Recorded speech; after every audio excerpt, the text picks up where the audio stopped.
দুজনই সমানভাবে অপরাধ করছি। হচ্ছে কচি মালের দরকার ছিল, সে হচ্ছে কচি মাল টাকা দিয়ে কিনে নিচ্ছে, আরেকজনের হচ্ছে টাকার দরকার ছিল, সে বুইড়া ডাব হচ্ছে। শেষ পর্যন্ত পরকীয়া প্রেমিকাকে নিয়ে মিডিয়ার সামনে হাজির মানিক।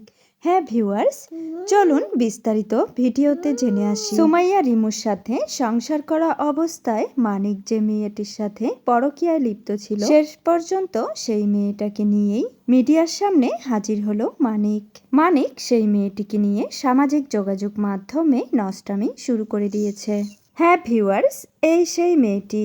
মেয়েটি অবিবাহিত, কম বয়সী, হতে চেয়েছিল মডেল। তাই তো মানিক মানা করতে না পেরে সাহায্যের হাত বাড়িয়ে দিয়েছিল। এমনকি সুমাইয়া রিমুর সঙ্গে সংসার চলাকালীন মানিক এই মেয়েটির সাথে দেখা পর্যন্ত করতে যেত। তাই রিমু মানা করেছিল যেন মেয়েটির সাথে মানিক দেখা না করে। রিমুর এই বিষয়টি একদমই পছন্দ ছিল না, কিন্তু মানিক তো ছিল এক কথার মানুষ, এটা তার প্রফেশন। রিমুকে যেমন মিডিয়া জগতে নিয়ে এসেছে, তেমনি অন্য মেয়েকেও মিডিয়া জগতে নিয়ে আসলে সে প্রফিট পাবে, তাই এটা তাকে করতেই হতো। কিন্তু রিমুর কথা ছিল সে তো ভরপুর ইনকাম করছে, তাহলে স্বামীর কেন এ কাজ করতে হবে, অন্য মেয়েদের সাথে কেন এত চলাফেরা করতে হবে। রিমু এসব পছন্দ করতো না, কিন্তু মানিক গোপনে এই মেয়েটির সাথে প্রেমের সম্পর্কে জড়িয়ে পড়ে। সে কখনো এটা স্বীকার না করলেও রিমু কিন্তু বিষয়টা বুঝতে পেরে যায় এবং মানিকের সঙ্গে কিছুদিন সেপারেশনে থাকার সিদ্ধান্ত নেয়। আর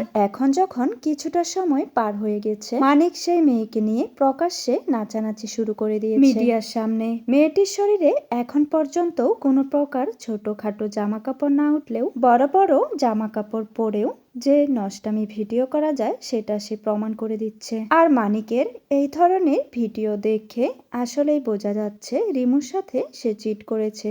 ভিউয়ার্স, এ বিষয়ে আপনাদের কি মতামত অবশ্যই কমেন্টে লিখে যাবেন।